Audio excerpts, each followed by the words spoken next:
നമ്മൾ ഇന്ന് ഒരുമിച്ച് ചിന്തിക്കാനായിട്ട് ശ്രമിക്കുന്നത് ദൈവം നമുക്ക് നൽകിയിട്ടുള്ള പെൺകുഞ്ഞുങ്ങൾ എങ്ങനെയാണ് വളരേണ്ടത്, ദൈവം അവരിലൂടെ എന്താണ് പ്രതീക്ഷിക്കുന്നത്, നമ്മുടെ മക്കൾ ഈ ലോകത്തിൻ്റെ വെളിച്ചമായി മാറേണ്ടത് എങ്ങനെയാണ്, ദൈവം നമുക്ക് നൽകിയിട്ടുള്ള പെൺകുഞ്ഞുങ്ങളുടെ പ്രാധാന്യം എത്ര വിലയേറിയതാണ് എന്നതിനെക്കുറിച്ചാണ്.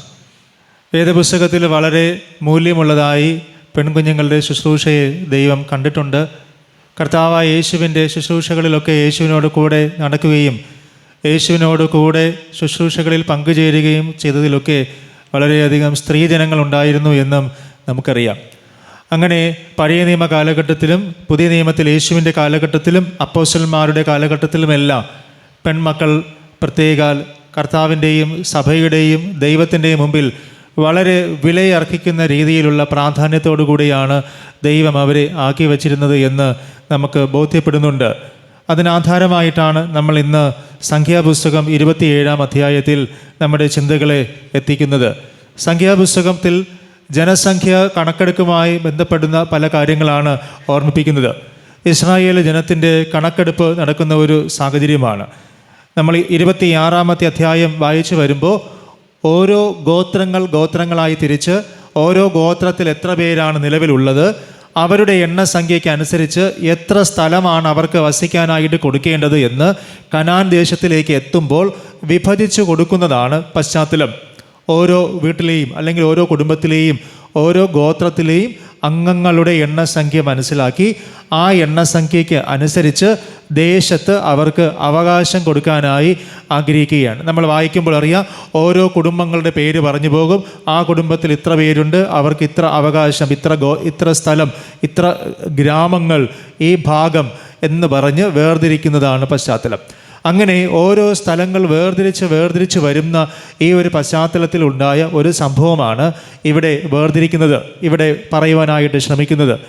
ഈ സംഭവം നടക്കുന്നതിന് 40 വർഷം മുമ്പ് നടന്ന മറ്റൊരു സംഭവമുണ്ട്.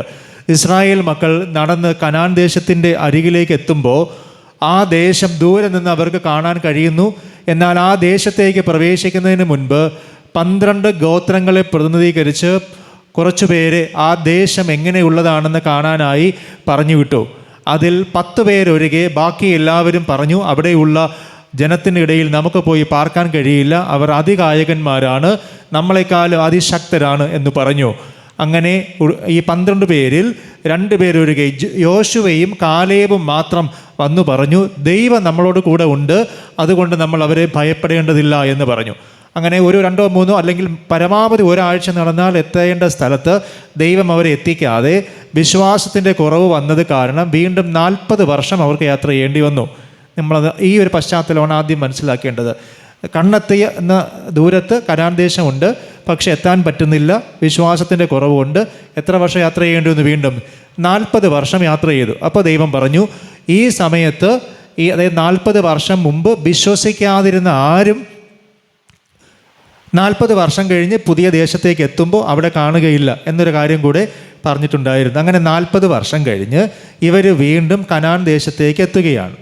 അപ്പോൾ കനാൻ ദേശത്തേക്ക് എത്തുമ്പോൾ ഇപ്പോൾ ഓരോ വീട്ടിലും എത്ര പേരുണ്ട് എന്നവർ കണക്കെടുക്കുന്നതിനുള്ള കാരണം നേരത്തെ കുടുംബത്തിലുണ്ടായിരുന്ന പലരും മരുഭൂ പ്രയാണത്തിൽ മരിച്ചുപോയി. അങ്ങനെ ഓരോ കുടുംബങ്ങളുടെയും കണക്കെടുത്ത് സ്ഥലം വിഭജിച്ച് കൊടുക്കുന്നതിനിടയിൽ ഓരോ കുടുംബങ്ങളിലും പുരുഷന്മാരുടെ കണക്കാണ് ആദ്യമായിട്ട് അവർ നോക്കുന്നത്. ഒരു വീട്ടിലെ നമ്മൾ സെൻസസ് എടുക്കാൻ വരുമ്പോൾ ഗൃഹനാഥൻ ആരാണെന്ന് ചോദിക്കും. ഗൃഹനാഥൻ ഇല്ല എങ്കിൽ ആരെ ചോദിക്കും? ഈ വീട്ടിലെ ഗൃഹനാഥ ആരാണെന്ന് ചോദിക്കും. പഴയ നിയമ കാലഘട്ടത്തിൽ ഗൃഹനാഥ എന്നൊരു പ്രാധാന്യമില്ല. ഗൃഹനാഥൻ ഉണ്ടെങ്കിൽ, വീട്ടിലൊരു പുരുഷനുണ്ടെങ്കിൽ ആ പുരുഷനാണ് ആ വീട്ടിൻ്റെ മേൽക്കോയ്മ. അദ്ദേഹത്തിൻ്റെ പേരെഴുതി ആ കുടുംബത്തിന് അവകാശം കൊടുക്കും. വീട്ടിലൊരു അമ്മയോ മറ്റുള്ളവരോ ഉണ്ട് എങ്കിൽ അവർക്ക് അവകാശം കൊടുക്കുന്ന പതിവ് ഇല്ലായിരുന്നു. അങ്ങനെ കണക്കെടുത്ത് വന്നപ്പോൾ ആ സമയത്ത് സെലോഫഗാദ് എന്ന വ്യക്തി ആ കണക്കിൽ നിന്ന് പുറത്തായിപ്പോയി. കണക്കെടുത്ത് വന്നപ്പോൾ സെലോഫഗാദ് കണക്കിലില്ല, കാരണം സെലോഫഗാദ് മരിച്ചുപോയി. സെലോഫഗാദിൻ്റെ വീട്ടിൽ ആൺമക്കൾ ആരെങ്കിലും ഉണ്ടായിരുന്നെങ്കിൽ അവർ ഈ ജനസംഖ്യ കണക്കെടുക്കുമ്പോൾ ആൺമക്കളുടെ പേര് എഴുതി ചേർക്കുമായിരുന്നു. എന്നാൽ ആൺമക്കളൊന്നുമില്ലാത്തത് കൊണ്ട് സെലോഫഗാദിൻ്റെ പേര് ലിസ്റ്റിലില്ലാതെ വരുമ്പോൾ അവർക്കവിടെ താമസിക്കാൻ സ്ഥലം കിട്ടില്ല. അവർ ആ നാടിൽ നിന്ന് എക്സ്പെൽ ചെയ്യപ്പെടും, പുറത്താക്കപ്പെടും. അവർക്ക് ആ നാട്ടിൽ ബന്ധുക്കളോടോ ചാർച്ചക്കാരോടോ ഒന്നും ചേർന്ന് വസിക്കാനായിട്ട് കഴിയില്ല. ഈ ഒരു പശ്ചാത്തലമാണ്. ഈ ഒരു പശ്ചാത്തലം നിലനിൽക്കുമ്പോൾ സെലോഫഹാദിന് 5 പെൺമക്കളുണ്ട്. ഈ 5 പെൺമക്കളും കൂടെ ഒരുമിച്ച് മോശയുടെയും ന്യായാധിപ സംഘത്തിൻ്റെയും ദൈവത്തിൻ്റെ പെട്ടകം വച്ചിട്ടുള്ള തിരുനിവാസത്തിൻ്റെയും മുമ്പിൽ ഒരുമിച്ച് വന്നിട്ട് പറഞ്ഞു, ഞങ്ങൾക്ക് ഒരു കാര്യം നിങ്ങളോട് ബോധിപ്പിക്കാനുണ്ട്. മോശയോടും ഈ കൂടെ നിൽക്കുന്നവരോടും തിരുനിവാസത്തിൻ്റെ സന്നിധിയിൽ വെച്ച് പെട്ടകത്തിൻ്റെ മുമ്പിൽ വന്നിട്ട് അവർ പറഞ്ഞു, ഞങ്ങൾക്ക് ചില കാര്യങ്ങൾ പറയാനായിട്ടുണ്ട്. ഒന്നാമത്തെ കാര്യം അവർ പറഞ്ഞത് 27-ാം അധ്യായം 3-ാമത്തെ വാക്യം, സംഖ്യാപുസ്തകം 27-ാം അധ്യായം 3-ാം വചനം. ഞങ്ങളുടെ അപ്പൻ മരുഭൂമിയിൽ വെച്ച് മരിച്ചുപോയി. ഞാൻ പറഞ്ഞു 40 വർഷം വീണ്ടും മരുഭൂ പ്രയാണമായിരുന്നു.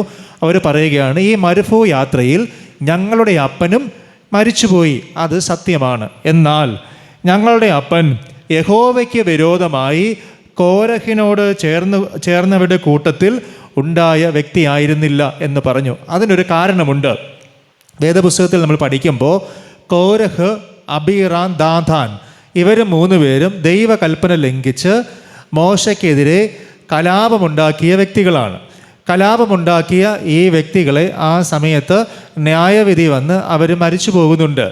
അതിൻ്റെ പ്രശ്നമെന്ന് പറയുന്നത് അവരുടെ കുടുംബങ്ങൾക്ക് പിന്നീട് അവകാശങ്ങൾ നൽകിയിരുന്നില്ല. അവർ തെറ്റ് ചെയ്തത് കൊണ്ട് അവർക്ക് അവകാശങ്ങൾ നൽകിയിരുന്നില്ല. അപ്പോൾ ഇദ്ദേഹവും മരിച്ചുപോയി. അതുകൊണ്ട് ഒരു പക്ഷേ ആ കൂട്ടത്തിൽപ്പെട്ട ആളെന്ന് കരുതി ഇയാൾക്കുള്ള അവകാശം നിഷേധിക്കപ്പെട്ടു എന്നതായിരുന്നു ആ കാലഘട്ടത്തിലെ ചിന്ത.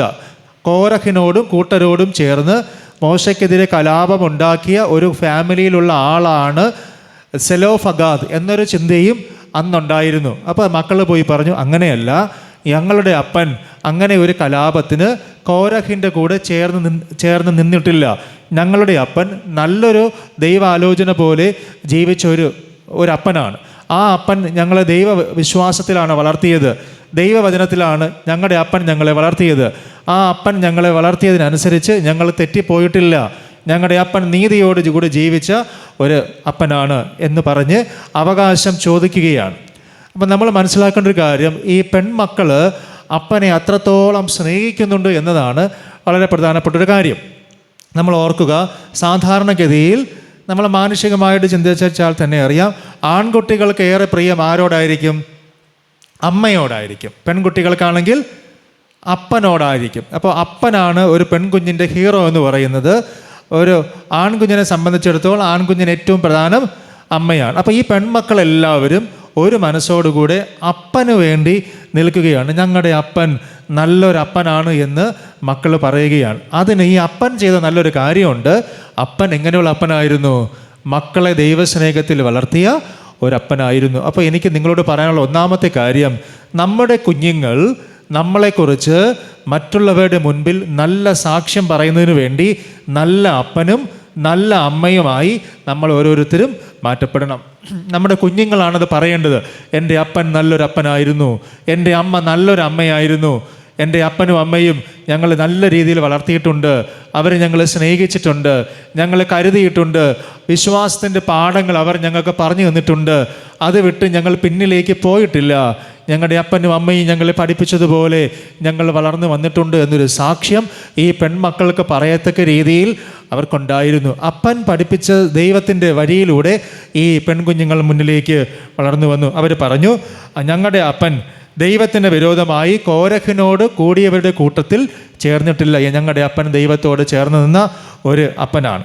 രണ്ടാമത് പറഞ്ഞു, ഞങ്ങളുടെ അപ്പൻ മരിച്ചു. അപ്പൻ്റെ ജീവിതത്തിൽ അപ്പൻ്റെ തെറ്റുകൾ ഒരുപക്ഷെ ഉണ്ടായിരിക്കാം, പക്ഷെ ഞങ്ങളെയൊന്നും അപ്പൻ തെറ്റിലേക്ക് കൊണ്ടുപോയിട്ടില്ല. അതുകൊണ്ട് അപ്പനില്ല എന്ന് പറഞ്ഞ് ഞങ്ങൾക്ക് ഒരു അവകാശവും നിഷേധിക്കാനായി നിങ്ങൾക്ക് കഴിയില്ല എന്ന് പറഞ്ഞു. ഇതുവരെ യഹൂദ സാമ്രാജ്യത്തിൽ അങ്ങനെ ഒരു നിയമം എഴുതി ചേർക്കപ്പെട്ടിട്ടില്ല. ഇവരിങ്ങനെ പോയിരുന്ന് ന്യായാധിപ സംഘത്തിൻ്റെ മുമ്പിൽ നിന്ന് വാദിക്കുകയാണ്.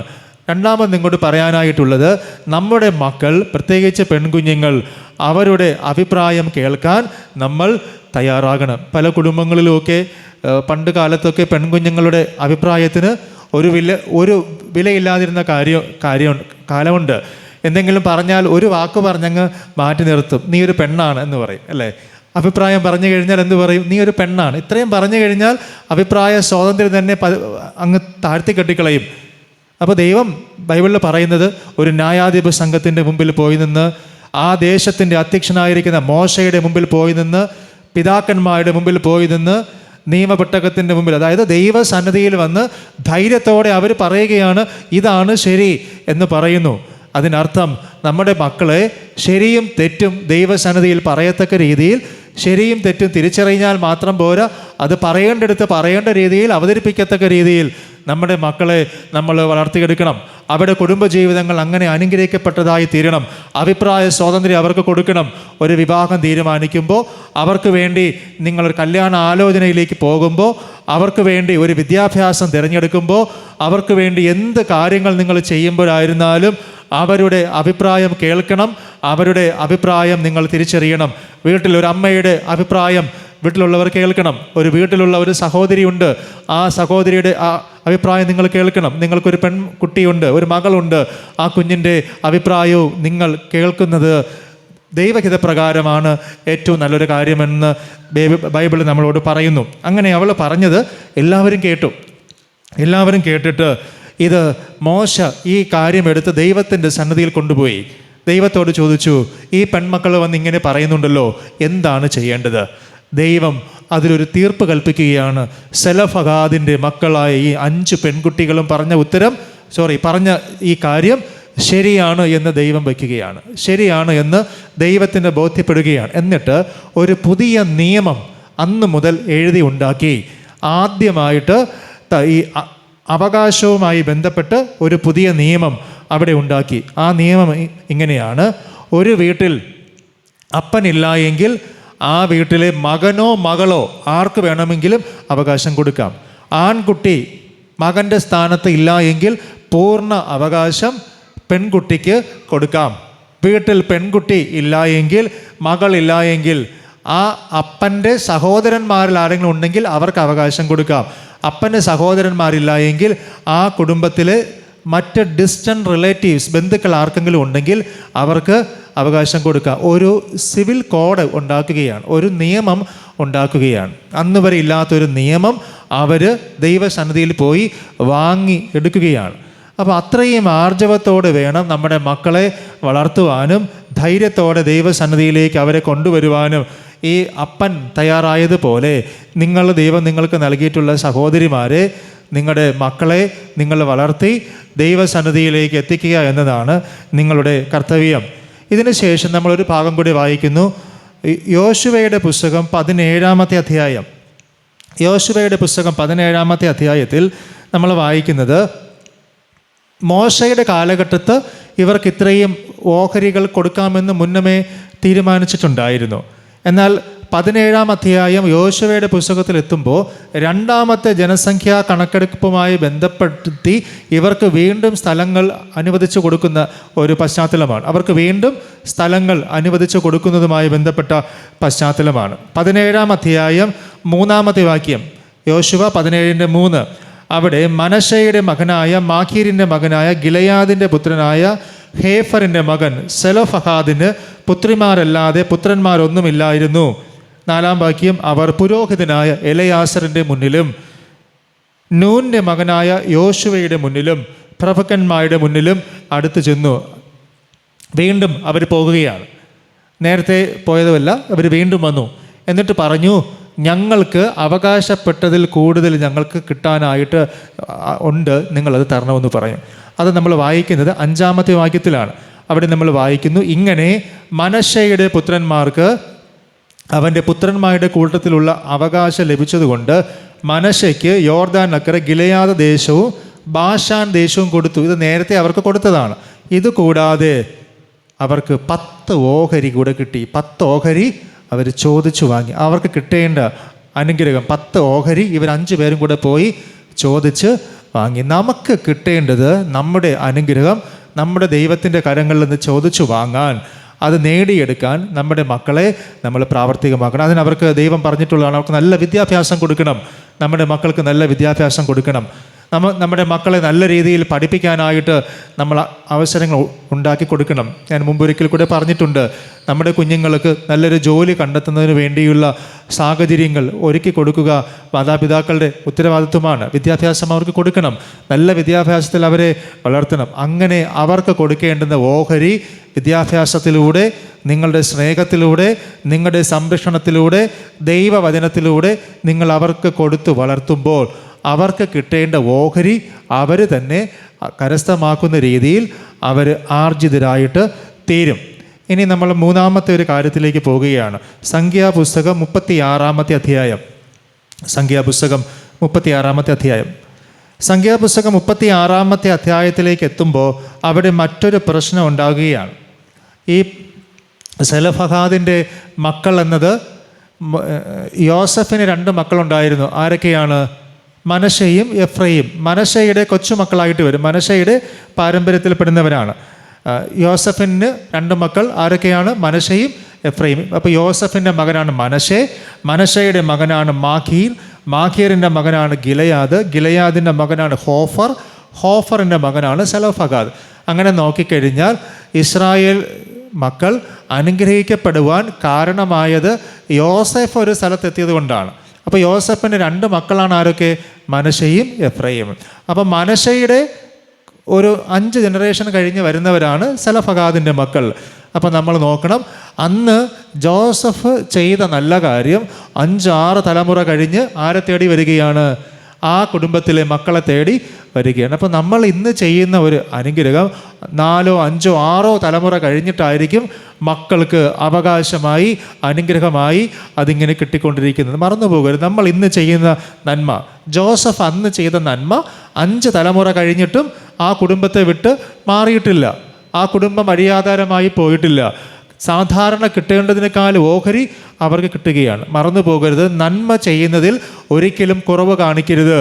ജോസഫ് എന്തെല്ലാം നന്മ ചെയ്തോ ആ നന്മ അവൻ്റെ മക്കൾക്ക് കിട്ടി, തലമുറകൾക്ക് കിട്ടി. നിങ്ങൾ ഇന്ന് ചെയ്യുന്ന നന്മകളാണ് 4, 5 തലമുറ കഴിഞ്ഞ് നമ്മളില്ല എങ്കിലും നമ്മുടെ മക്കൾക്ക് കിട്ടുന്നത്. ഇന്ന് ജോസഫ് ഇല്ല, പക്ഷെ 5 തലമുറകൾ കഴിഞ്ഞ് സെലോഫഹാദിൻ്റെ മക്കൾ ഇന്ന് ആ നന്മ അനുഭവിക്കുകയാണ്. പ്രതീക്ഷിക്കാത്ത അവർ ആ നന്മകൾ ചോദിച്ചു വാങ്ങുകയാണ്. നിങ്ങൾ ഇന്ന് അധ്വാനിക്കുന്നത് നാളെ നിങ്ങളുടെ മക്കൾക്ക് അനുഗ്രഹമായി തീരും. നിങ്ങൾ ഇന്ന് കഷ്ടപ്പെടുന്നത് കാലങ്ങൾ കഴിയുമ്പോൾ നിങ്ങളുടെ മക്കൾക്ക് അനുഗ്രഹമായി തീരും. നിങ്ങൾ ഇന്ന് പ്രാർത്ഥിക്കുന്നത് നാളെ നിങ്ങളുടെ കുഞ്ഞുങ്ങൾക്കൊരു നിക്ഷേപമായിരിക്കുമെന്നുകൂടെ ഞാൻ ഓർമ്മിപ്പിക്കുകയാണ്. 36-ാം അധ്യായത്തിലേക്ക് എത്തുമ്പോൾ അവിടെ യോസഫിൻ്റെ മക്കളുടെ കുടുംബങ്ങളിൽ മനശ്ശെയുടെ ഫാമിലിയെക്കുറിച്ച് പറയുകയാണ്. അവിടെ എല്ലാവരും കൂടെ വന്നു, ഇസ്രായേൽ പ്രഭുക്കന്മാരെല്ലാവരും കൂടെ വന്നിട്ട് പറഞ്ഞു, സെലോഫഹാദിൻ്റെ വീട്ടിൽ ആ പെൺകുട്ടികൾക്ക് അവകാശം കൊടുത്തിട്ടുണ്ട്, പക്ഷേ ഈ അവകാശം നഷ്ടപ്പെട്ടു പോകാനുള്ള ഒരു സാധ്യത ഉണ്ട്. അതുകൊണ്ട് ദൈവമേ, നീ ഈ പെൺകുട്ടികൾക്ക് നാട്ടിൽ അവകാശം കൊടുത്തു, ഈ അവകാശം നഷ്ടപ്പെട്ടു പോകാതിരിക്കാൻ കൂടി ഒരു കാര്യം സെലോഫഹാദിൻ്റെ പെൺമക്കൾക്ക് വേണ്ടി ചെയ്തു തരണമെന്ന് ഈ പിതാക്കന്മാരെല്ലാവരും കൂടെ വന്ന് ആഗ്രഹത്തോടു കൂടെ പറയുന്നുണ്ട്. അപ്പോൾ 5-ാമത്തെ വാക്യത്തിൽ പറയും, മോശ യഹോവയുടെ വചനപ്രകാരം ഇസ്രായേൽ മക്കളോട് അതിന് മറുപടി പറഞ്ഞു, യഹോവ സെലോഫഹാദിൻ്റെ പുത്രിമാരെക്കുറിച്ച് കൽപ്പിക്കുന്ന കാര്യം എന്തെന്നാൽ അവർക്ക് തങ്ങൾക്ക് ബോധിച്ച എല്ലാവരെയും വിവാഹം കഴിക്കാം, പക്ഷേ ഒരു പ്രശ്നമുണ്ട്, എങ്കിലും തങ്ങളുടെ പിതൃഗോത്രത്തിലെ കുടുംബങ്ങളുമായിട്ട് മാത്രമേ വിവാഹബന്ധം പാടുള്ളൂ. അപ്പോൾ ഇവർക്ക് അവകാശം കൊടുത്തു. ഈ അവകാശവും അംഗീകാരവും നന്മയും എല്ലാം കിട്ടിയ ഈ പെൺകുട്ടികൾ ദൈവസ്നേഹത്തിൽ നിന്ന് വിട്ട് മറ്റൊരു വിവാഹബന്ധത്തിലേക്ക് പോയി ഇവർ ദൈവ തേജസ് നഷ്ടപ്പെടുത്താനായിട്ട് പാടില്ല എന്നതാണ് അവിടെ ഉണ്ടാക്കി വെച്ച മറ്റൊരു നിയമം. അത് ആ ഗോത്രപിതാക്കന്മാർ പറയുകയാണ്. ഇവർക്കെല്ലാ നന്മകളും കിട്ടി, ഈ നന്മകളെല്ലാം ഈ പെൺകുട്ടികൾക്ക് കിട്ടിയിരിക്കുമ്പോൾ ഇവർ നാളെ എന്ത് ചെയ്യാൻ പാടില്ല? വഴി തെറ്റിപ്പോകാനായിട്ട് പാടില്ല, അവർ ലോകത്തിൻ്റെ വഴികളിലേക്ക് പോകാനായിട്ട് പാടില്ല. ഈ റെസ്പോൺസിബിലിറ്റി ഏറ്റെടുക്കേണ്ടത് ആരെന്നറിയാമോ? അവിടെയുള്ള പിതാക്കന്മാരെല്ലാവരും കൂടെ ചേർന്ന് തീരുമാനിക്കുന്ന ഒരു കാര്യമാണ്.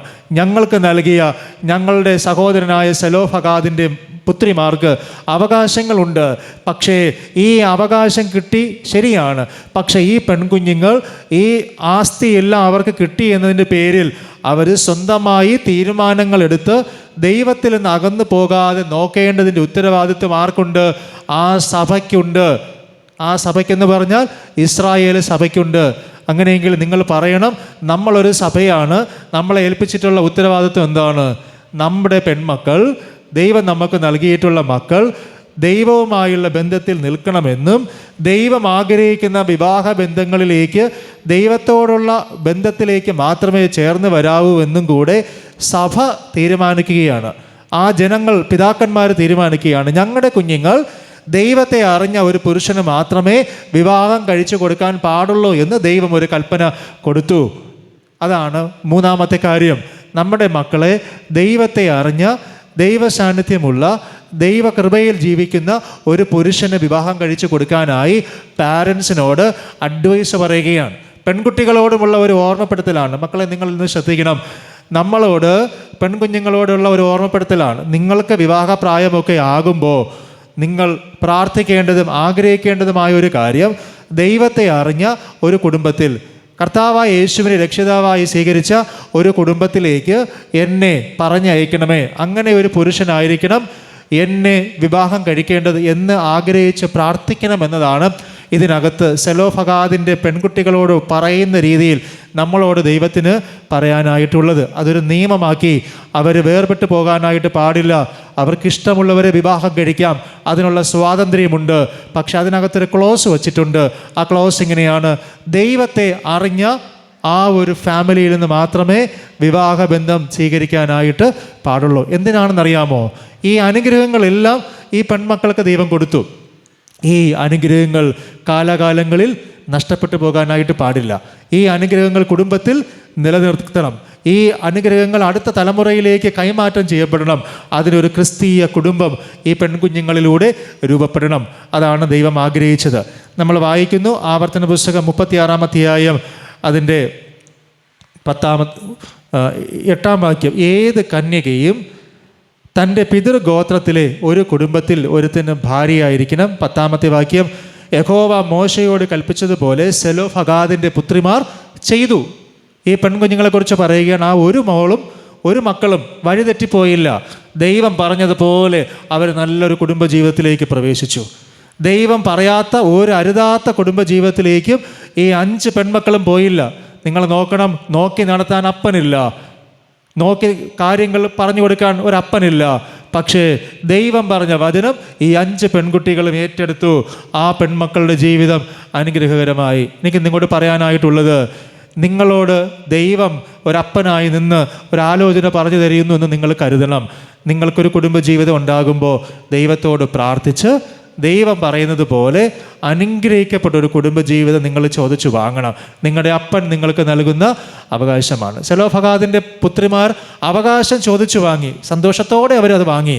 അതുപോലെ ദൈവം പറഞ്ഞു നിങ്ങളിങ്ങനെ ചെയ്യണം, അതും അവർ ചെയ്തു. അപ്പോൾ ദൈവം ഒരു കാര്യം ആ മക്കൾക്ക് കൊടുത്തപ്പോൾ അതവർ സ്വീകരിച്ചു.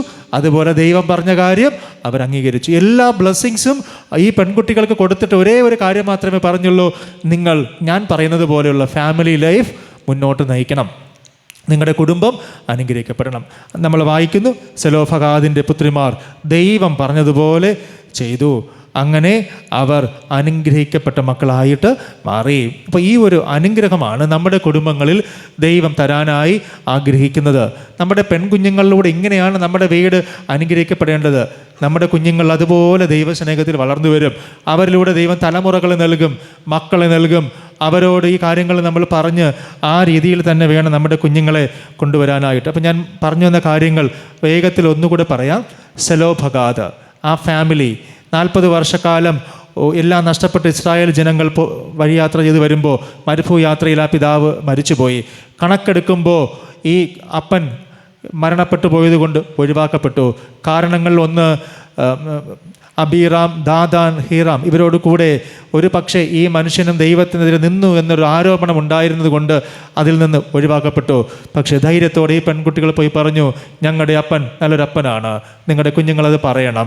അവർ പറഞ്ഞു, ഞങ്ങളുടെ അപ്പൻ മാന്യമായിട്ട് ജീവിച്ചൊരപ്പനാണ്, ഞങ്ങളുടെ അപ്പനെക്കുറിച്ച് ഒരാരോപണം പറയാൻ ഞങ്ങൾ സമ്മതിക്കില്ല, ഞങ്ങളുടെ അപ്പൻ അവകാശപ്പെട്ടത് ഞങ്ങൾക്കും അവകാശപ്പെട്ടതാണ്. ദൈവത്തോട് ചോദിച്ചു, ദൈവം പറഞ്ഞു ഇവർ പറഞ്ഞത് ശരിയാണ്, അവർക്ക് അവകാശം കൊടുത്തു. അവകാശം കൊടുത്തു കഴിഞ്ഞു. വീണ്ടും വർഷങ്ങൾ കഴിഞ്ഞ് യോശുവയുടെ പുസ്തകത്തിലെത്തിയപ്പോൾ അവർ വീണ്ടും ചോദിച്ചു, ഇത് പോരാ, ഇനിയും വേണം. 10 പട്ടണങ്ങൾ അവർക്ക് വീണ്ടും കൊടുത്തു. 10 ഓഹരി അധികമായിട്ട് 5 പേര് ചോദിച്ചു വാങ്ങി. ഇത് കഴിയുമ്പോൾ നമ്മൾ മനസ്സിലാക്കണം, ആ ഫാമിലിയിലുള്ള ആ ഗോത്രത്തിലുള്ള പിതാക്കന്മാർ, അതായത് ഇസ്രായേൽ സഭ എന്ന് പറയും, അവരെല്ലാം കൂടെ വന്ന് പറഞ്ഞു, ഈ മക്കൾക്ക് അവകാശം കിട്ടി, ഈ മക്കൾ ഇനി തെറ്റിപ്പോകാനായിട്ട് പാടില്ല. അപ്പോൾ ദൈവം പറഞ്ഞു, ഇവർക്ക് വിവാഹത്തിന് ഒരു ക്ലോസ് വച്ചിട്ടുണ്ട്. ദൈവത്തെ അറിഞ്ഞ ഒരു ഫാമിലിയിൽ നിന്ന് മാത്രമേ ഇവർ വിവാഹബന്ധം സ്വീകരിക്കാനായിട്ട് പാടുള്ളൂ. ആ പെൺകുട്ടികൾ അത് അനുസരിച്ചു. നമ്മുടെ കുഞ്ഞുങ്ങളെക്കുറിച്ച് ദൈവം ആഗ്രഹിക്കുന്ന കാര്യമാണ്, ദൈവത്തെ അറിഞ്ഞ ഒരു കുടുംബത്തിലേക്ക് നിങ്ങൾ കയറി പോകണം. നിങ്ങൾക്ക് ഇഷ്ടമുള്ളവരെ തിരഞ്ഞെടുക്കാം, അതിൻ്റെ സ്വാതന്ത്ര്യം പറയുന്നുണ്ട്. നിങ്ങൾക്ക് ഇഷ്ടമുള്ളവരെ കണ്ടെത്താം, നിങ്ങൾക്ക് ഇഷ്ടമുള്ളവരെ സ്നേഹിക്കാം, നിങ്ങൾ ഇഷ്ടമുള്ളവരെ നിങ്ങളുടെ പാരൻസ് പറഞ്ഞു തരും, അല്ലെങ്കിൽ നിങ്ങൾ പാരൻസിനോട് പറയണം. അതെല്ലാം ഓപ്ഷൻസ് ഉണ്ട്. പക്ഷേ ദൈവത്തെ അറിഞ്ഞ ഒരു പുരുഷനെ നിങ്ങൾ കണ്ടെത്തി ദൈവത്തിൽ ആശ്രയിച്ച് ഒരു തീരുമാനം നിങ്ങൾ എടുക്കണം. സെലോഫഹാദിൻ്റെ പുത്രിമാർ ദൈവം പറഞ്ഞതുപോലെ ചെയ്തു. ആ മക്കൾ അനുഗ്രഹിക്കപ്പെട്ടു. ഇനി നമ്മൾ മുന്നോട്ട് വരുമ്പോൾ മറ്റൊരു ഭാഗത്തിലേക്ക് നമ്മൾ എത്തുകയാണ്.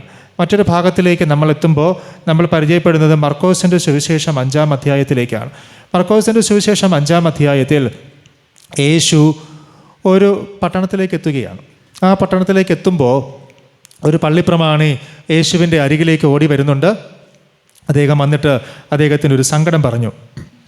അദ്ദേഹത്തിൻ്റെ സങ്കടം 21-ാമത്തെ വാക്യം കഴിയുമ്പോൾ നമ്മൾ മനസ്സിലാക്കും. മർക്കോസ് 5-ാം അധ്യായം 21-ാമത്തെ വാക്യം.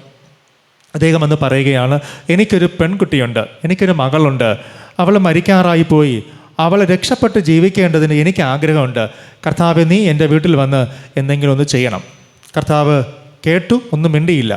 വീണ്ടും മുന്നോട്ട് പോകുന്നതിനിടയിൽ 12 വർഷമായി രക്തസ്രാവമുള്ള ഒരു സ്ത്രീ യേശുവിനാൽ സൗഖ്യമാക്കപ്പെട്ടു. അത് കഴിയുമ്പോൾ യേശുവിൻ്റെ അരികിൽ വന്ന് മറ്റുള്ളവർ അറിയിക്കുകയാണ്, ആ പെൺകുട്ടി മരിച്ചുപോയി എന്ന് പറഞ്ഞു.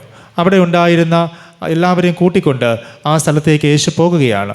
ഈ മനുഷ്യൻ, അദ്ദേഹത്തെക്കുറിച്ച് നമ്മൾ മനസ്സിലാക്കേണ്ടത്, അദ്ദേഹം ദൈവവുമായി നല്ലൊരു ബന്ധമുണ്ടായിരുന്ന ഒരു മനുഷ്യനാണ്. അദ്ദേഹം പള്ളിപ്രമാണി എന്ന് പറഞ്ഞാൽ കഫർന്നഹൂമുമായി ബന്ധപ്പെട്ടാണ് അദ്ദേഹത്തിൻ്റെ താമസം. അദ്ദേഹം കഫർന്നഹൂമിലെ ഒരു സിനഗോഗിൽ പ്രവർത്തിച്ചിരുന്ന ഒരു മനുഷ്യനാണ്. കഫർന്നഹൂമിലെ ഒരു സിനഗോഗിലാണ് അദ്ദേഹത്തിൻ്റെ ശുശ്രൂഷയെല്ലാം ചെയ്തു വന്നത്. അവിടെ നിന്നാണ് അദ്ദേഹം യേശുവിൻ്റെ അരികിലേക്ക് എത്തുന്നത്. ഇവിടെ ഈ പെൺകുട്ടിയുടെ ഒരു പ്രായം നമ്മൾ മനസ്സിലാക്കേണ്ടതായിട്ടുള്ളൊരു കാര്യമാണ്. പെൺകുട്ടിയുടെ പ്രായം എത്രയായിരുന്നു? 12 വയസ്സ്. ഈ പെൺകുട്ടിക്ക് 12 വയസ്സാണ് പ്രായം. ലൂക്കോസിൻ്റെ സുവിശേഷം 8-ാം അധ്യായം 42-ാം വാക്യത്തിൽ അത് കൃത്യമായിട്ട് പറയുന്നുണ്ട്, 12 വയസ്സ്. മർക്കോസിൻ്റെ സുവിശേഷം 5-ാം അധ്യായം 42-ാമത്തെ വാക്യത്തിൽ 2:42 വാക്യങ്ങൾ അവിടെ പറയുന്നുണ്ട്, ഈ പെൺകുട്ടിക്ക് പ്രായം 12 വയസ്സ്. യഹൂദന്മാരുടെ കാലഘട്ടത്തിൽ അവർ മനസ്സിലാക്കിയിരുന്ന ഒരു രീതിയുണ്ട്, ഒരു പെൺകുട്ടിയുടെ 12 വയസ്സാകുക, ഒരു ആൺകുട്ടിക്ക് 12 വയസ്സാകുക, ഇത് രണ്ടും വളരെ പ്രാധാന്യമുള്ള കാര്യമാണ്. യേശു 12-ാമത്തെ വയസ്സിൽ എവിടെയാണ് പോയത്? ദൈവാലയത്തിൽ ഒരു മകനെ, ഒരു മകളെ വീണ്ടും സമർപ്പിക്കുന്നതിൻ്റെ ഒരു കാലഘട്ടമാണ് 12-ാമത്തെ വയസ്സ്. രണ്ടാമത്, പെൺകുട്ടിയെ സംബന്ധിച്ചിടത്തോളം പെൺകുട്ടികൾ പ്രായപൂർത്തിയായി, പെൺകുട്ടികൾ മെച്ചുറൊക്കെ ആകുന്ന ഒരു കാലഘട്ടത്തിന് സൂചിപ്പിക്കുന്നതാണ് 12 വയസ്സ് എന്ന് പറയുന്നത്. ഈ കാലഘട്ടം യഹൂദന്മാരെ സംബന്ധിച്ച് വളരെ പ്രധാനപ്പെട്ട ഒരു കാലഘട്ടമാണ്. അതിന് നൽകിയിട്ടുള്ള ഒരു പേരുണ്ട്, അതിങ്ങനെയാണ് ബാത്ത് മിസ്വ എന്നാണ് അതിന് പറയുന്ന പേര്. അതിൻ്റെ അർത്ഥം the daughter of the covenant. ഈ സമയത്ത് ഈ പെൺകുട്ടി ചില ഉടമ്പടികൾ സ്വീകരിക്കേണ്ടതായിട്ടുണ്ട്. The daughter of the covenant എന്ന് പറയും, ബാത്ത് മിസ്വ. അതിൻ്റെ അർത്ഥങ്ങൾ ഞാൻ വളരെ ലളിതമായിട്ട് പറഞ്ഞു തരാം. 12 വയസ്സായി കഴിഞ്ഞാൽ ഒരു പെൺകുട്ടി വിവാഹത്തിന് പ്രാപ്തയാകും. അപ്പോൾ 12 വയസ്സ് കഴിഞ്ഞാൽ ഒരു പെൺകുട്ടി വിവാഹത്തിന് പ്രാപ്തിയുള്ള ഒരു പെൺകുട്ടിയായിട്ട് മാറുകയാണ്. അപ്പോൾ അതാണ് അവൾക്കുള്ള ഒന്നാമത്തെ കമാൻഡ് എന്ന് പറയുന്നത്. അതിനു വേണ്ടി ആ കുട്ടി പ്രാർത്ഥനയോടുകൂടെ പിന്നീട് ഒരുങ്ങണം. പിന്നെ ശബത്ത് നാളുകളിൽ ഇവർ വീടുകളിലൊക്കെ വിളക്ക് തെളിയിക്കുന്ന ഒരു പതിവുണ്ട്. ഒരു പെൺകുട്ടി 12 വയസ്സ് കഴിഞ്ഞാൽ ആ പെൺകുട്ടിയാണ് അതിനുശേഷം ആ വീട്ടിലെ വിളക്ക് തെളിയിക്കേണ്ടതും ആ വീടിൻ്റെ വിളക്കായിട്ട് നിൽക്കേണ്ടത്. മൂന്നാമത്തെ കാര്യങ്ങൾ, അവൾ അന്ന് മുതൽ യഹൂദ നിയമം അനുസരിച്ചിട്ടുള്ള എല്ലാ കാര്യങ്ങളും അനുഷ്ഠിക്കാൻ ബാധ്യസ്ഥയാണ്. യഹൂദ നിയമങ്ങൾ, ചട്ടങ്ങൾ, ഇതൊക്കെ ആ പെൺകുട്ടി പാലിച്ചിരിക്കണം. യാമപ്രാർത്ഥനകൾ ആ പെൺകുട്ടി മുടക്കാനായിട്ട് പാടില്ല. 12 വയസ്സായ ഒരു പെൺകുട്ടി യാമപ്രാർത്ഥനകൾ മുടക്കാനായിട്ട് പാടില്ല. ശബത്തിൻ്റെ നിയമങ്ങളും ആ പെൺകുട്ടി നിർബന്ധമായിട്ടും പാലിച്ചിരിക്കണം. 11 വയസ്സ് വരെ അല്ലെങ്കിൽ 12 വയസ്സ് പൂർത്തിയാകുന്നവരെ ഒരു കുട്ടിയല്ലേ എന്ന് വിചാരിച്ച് ചെറിയ ഓപ്ഷൻസ് കൊടുക്കും. എന്നാൽ 12 വയസ്സായ പെൺകുട്ടി, ഒത്തിരി നിയമങ്ങളുണ്ട്, ഞാൻ 6 മാത്രമേ പറഞ്ഞുള്ളൂ. ഇത്രയും കാര്യങ്ങൾ 12 വയസ്സുള്ള ഒരു പെൺകുട്ടി യഹൂദ നിയമം അനുസരിച്ച് പാലിക്കേണ്ടതാണ്. അപ്പോൾ 12 വയസ്സാകുമ്പോൾ ഈ പെൺകുട്ടിയെ പുരോഹിതൻ്റെ അരികിലോ അല്ലെന്നുണ്ടെങ്കിൽ ബന്ധപ്പെട്ടവരുടെ മുമ്പിലോ ഇമച്ചുറായ ഈ പെൺകുട്ടിയെ കൊണ്ടുവന്ന് അവൾക്ക് ഈ കമാൻഡ് ഇത്രയും കാര്യങ്ങൾ അവൾ ചെയ്യേണ്ടതെന്നുള്ള രീതിയിൽ അവളെ ബ്ലസ് ചെയ്യും. അങ്ങനെയാണ് ചെയ്യുന്നത്. അങ്ങനെ ബ്ലസ് ചെയ്ത് അവളുടെ ജീവിതത്തിൽ പുതിയൊരു കാലഘട്ടത്തിലേക്ക് ഈ പെൺകുട്ടിയെ പ്രവേശിപ്പിക്കും. അപ്പോൾ ഈ യായിറോസ് എന്ന ഈ അപ്പൻ്റെ മാനസികാവസ്ഥ നിങ്ങൾ മനസ്സിലാക്കണം. അപ്പൻ പള്ളിയിലെ ആരാണ്? അപ്പൻ പള്ളിയിലെ പ്രധാന ശുശ്രൂഷ ചെയ്യുന്ന ഒരു മനുഷ്യനാണ്. അപ്പോൾ അപ്പൻ്റെ മനസ്സിലൊരു സ്വപ്നമുണ്ട്. 12 വയസ്സാകുമ്പോൾ എൻ്റെ മകള് ഈ പറയുന്ന സ്റ്റേജിൽ കയറേണ്ടുന്ന ഒരു പെൺകുട്ടിയാണ്. അപ്പന് എല്ലാവരെയും വിളിക്കാനൊരു ആഗ്രഹം ഉണ്ടാകും. ബന്ധുക്കളെയും ചാർച്ചക്കാരെയും പള്ളിക്കാരെയും എല്ലാം വിളിച്ചു കൂട്ടി 12 വയസ്സ് കഴിയുമ്പോൾ ഈ പെൺകുട്ടിക്ക് ദൈവം കൊടുക്കുന്ന കുറേ ബ്ലെസ്സിങ്സ് ഉണ്ട്. ആ ബ്ലെസ്സിങ് സ്വീകരിക്കാനായിട്ട് ഈ പെൺകുട്ടി ഒരുക്കപ്പെടുന്ന ഒരു കാലഘട്ടത്തിൽ പ്രതീക്ഷയോടെ ഈ അപ്പൻ കാത്തിരിക്കുമ്പോൾ വേഗത്തിൽ ഒരു രോഗം വന്നിട്ട് അപ്പൻ വേദനയോടെ വന്ന് പറയുകയാണ്, എൻ്റെ മകൾ മരിക്കാറായിപ്പോയി. അപ്പൻ്റെ സങ്കടം മനസ്സിലായോ? ഇതാണ് മാനസികാവസ്ഥ. അപ്പോൾ നിങ്ങളുടെ മക്കളെ നിങ്ങൾ വളർത്തിക്കൊണ്ടുവന്നു, അവർ പ്രായപൂർത്തിയായി, ഒരു ദിവസം വേഗത്തിൽ ഇവർ വഴിതെറ്റി പോവുകയാണ്. ഇതാണ് പശ്ചാത്തലം. കുഞ്ഞുങ്ങളെ വളർത്തിക്കൊണ്ടുവന്നു, 12 വയസ്സ് അല്ലെങ്കിൽ 13 വയസ്സ് 14 വയസ്സ് കഴിയുമ്പോൾ നിങ്ങൾ പറയുന്നതൊന്നും കേൾക്കുന്നില്ല, അവർ സ്വന്തം വഴിക്കിറങ്ങി പോകുന്നു. അതാണ് ഇവിടെ പറയുന്നത്. നിങ്ങൾ പറയുന്ന ഒരു കാര്യം അവർ കേൾക്കുന്നില്ല, സ്വന്തമായിട്ട് തീരുമാനങ്ങൾ എടുക്കുന്നു, വഴിതെറ്റിപ്പോകുന്നു. ഇതാണ് ഇവിടെ പറയുന്ന മരണം എന്ന് പറയുന്നത്. സ്വന്തമായി താല്പര്യങ്ങൾക്ക് വിധേയപ്പെട്ട് 12 വയസ്സിൽ ദൈവത്തോട് ചേർന്ന് വരുന്നതിന് പകരം ലോകത്തിൻ്റെ വഴികളിലേക്ക് ഈ മക്കൾ പോകുന്നു. നമുക്ക് നമ്മുടെ കുഞ്ഞുങ്ങൾക്ക് തിരുവത്താഴത്തിന് സഭ വച്ചിട്ടുള്ള ഒരു പ്രായമുണ്ട്. എത്രയാണ്? 12 വയസ്സാണ്. അപ്പോൾ 12 വയസ്സുള്ള ഒരു കുട്ടി നിർബന്ധമായിട്ട് എന്തെടുത്തിരിക്കണം? തിരുവത്താഴ് എടുത്തിരിക്കണം. ഇല്ലെങ്കിൽ ആ സമയത്തുള്ള പ്രയാസങ്ങൾ നമുക്ക് മനസ്സിലാവും. ഞാനത് കൃത്യമായിട്ട് ഓർമ്മിപ്പിക്കുകയാണ്. അപ്പോൾ പഴയ നിയമത്തിൽ, അത് കഴിഞ്ഞ് പുതിയ നിയമത്തിൽ ഈ പെൺകുട്ടി, അപ്പോൾ ഈ 12 വയസ്സ് വളരെ പ്രധാനപ്പെട്ട ഒരു കാര്യമാണ്. അപ്പോൾ പറയുകയാണ്, ഈ 12 വയസ്സുള്ള ഈ പെൺകുട്ടി മരണാസന്നയായി ഏറ്റവും ഒടുവിൽ അവൾ മരിച്ചുപോയി. അപ്പോൾ ഈ ഒരു കാലഘട്ടത്തിൽ ഉള്ള പ്രശ്നം എന്ന് പറഞ്ഞാൽ അപ്പനും അമ്മയും വിചാരിച്ചാൽ മക്കളെ തിരിച്ചു കൊണ്ടുവരാൻ പറ്റില്ല. അതാണ് ഞാൻ പറഞ്ഞു വരുന്നത്. ഈ 12 വയസ്സ് കഴിയുമ്പോൾ കുഞ്ഞുങ്ങൾ നമ്മുടെ കൈവിട്ടു പോകും. നിങ്ങൾ പറഞ്ഞാൽ അവർ നിൽക്കില്ല, നിങ്ങളുടെ കൈക്കുള്ളിൽ ഒതുങ്ങില്ല, നിങ്ങളുടെ നിർബന്ധത്തിന് അവർ നിൽക്കില്ല, നിങ്ങളുടെ ആശയങ്ങളോട് അവർ ചേർന്ന് വരില്ല, നിങ്ങളുടെ ശരികൾ അവർക്ക് ശരിയാകണമെന്നില്ല. നിങ്ങൾ പറഞ്ഞാൽ അവർ കേൾക്കില്ല. അപ്പോൾ പള്ളിപ്രമാണി വിചാരിച്ചിട്ട് കുഞ്ഞിനെ തിരിച്ചു കൊണ്ടുവരാൻ പറ്റുമോ? ഇല്ല. അപ്പോൾ പല പാരൻസും നേരിടുന്നൊരു പ്രശ്നം, അവർ വിചാരിച്ചാൽ അവരുടെ മക്കളെ തിരിച്ച് നന്മയിലേക്ക് കൊണ്ടുവരാൻ പറ്റുന്നില്ല. അവിടെയാണ് കർത്താവ് പറയുന്നത്, ഈ പ്രായത്തിലുള്ള നിങ്ങളുടെ മകളെ ആരുടെ കയ്യിൽ കൊണ്ടു കൊടുക്കണം? യേശുവിൻ്റെ അരികിൽ നിങ്ങൾ കൊണ്ടുപോയി കൊടുക്കണം. അതാണ് ഓരോ അപ്പനെയോടും അമ്മയോടും പറയുന്നത്. ഇവിടെ ആരാണ് കൊണ്ടുപോകുന്നത്? അപ്പനാണ്. മനസ്സിലായോ? ഞാൻ പറഞ്ഞു, പെൺകുട്ടികളൊക്കെ ആരോടാണ് കൂടുതൽ ഇഷ്ടം? അപ്പനോടാണ്. അപ്പനാണ് ഇറങ്ങിത്തിരിക്കുന്നത്. അപ്പനായി നിന്നാൽ ആ മക്കൾ ലൈഫിലേക്ക് തിരിച്ചു വരും. ആ അപ്പൻ പോയി പറഞ്ഞു, എൻ്റെ മകളെ എനിക്ക് തിരിച്ചു വേണം, എന്ത് വേണമെങ്കിലും ഞാൻ ചെയ്യാം. ആ അപ്പൻ കർത്താവിൻ്റെ സന്നിധിയിൽ പോയിട്ട് പറഞ്ഞു, ഞാൻ വിചാരിച്ചാൽ എൻ്റെ മകള് തിരിച്ചു വരില്ല. യേശു ആ വീട്ടിൽ പോയി അവളോട് പറഞ്ഞു, തബീത കൂമി, നീ എഴുന്നേറ്റ് വരിക. എന്നിട്ട് അവളെ ഉണർത്തിയിരുത്തിയിട്ട് അപ്പനോടും അമ്മയോടും ഒരു കാര്യം പറഞ്ഞു, ഇവൾക്ക് ഭക്ഷിപ്പാൻ കൊടുക്കുക. എന്ന് പറഞ്ഞാൽ ഇന്നു മുതൽ നീ അവൾക്ക് വചനം ഭക്ഷിക്കാനായിട്ട് കൃത്യമായിട്ട് കൊടുക്കണം, പ്രാർത്ഥന കൃത്യമായിട്ട് കൊടുക്കണം, ആത്മീയ ശുശ്രൂഷയ്ക്ക് തയ്യാറാക്കണം. ഭക്ഷണം കൊടുക്കണമെന്ന് പറഞ്ഞാൽ ഞാൻ നേരത്തെ 6 കാര്യങ്ങൾ പറഞ്ഞ ഓർമ്മയുണ്ടല്ലോ.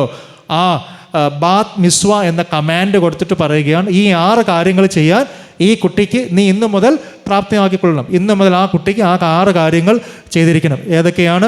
പ്രാർത്ഥന മുടങ്ങാൻ പാടില്ല, ശബത്ത് മുടങ്ങാൻ പാടില്ല, ആചാരങ്ങൾ മുടങ്ങാൻ പാടില്ല, വീട്ടിൽ ഈ കുഞ്ഞാണ് വിളക്ക് കത്തിക്കേണ്ടത്, വചനം കൃത്യമായിട്ട് വായിക്കുന്നതിന് മുടക്കം വരാൻ പാടില്ല, വിവാഹ യോഗ്യതയ്ക്ക് വേണ്ടി പ്രാർത്ഥനയോടുകൂടെ ഈ കുട്ടി ഒരുങ്ങണം. ഈ 6 കാര്യങ്ങൾ ചെയ്യണം. ഇതാണ് കുട്ടിക്ക് ഭക്ഷണം കൊടുക്കുക എന്ന് പറഞ്ഞാൽ അതിൻ്റെ അർത്ഥം. അല്ലാതെ സാധാരണ കുട്ടി വിശന്നു ഉണർന്ന് എഴുന്നേറ്റു ഭക്ഷണം കൊടുക്കുക എന്നുള്ളതല്ല.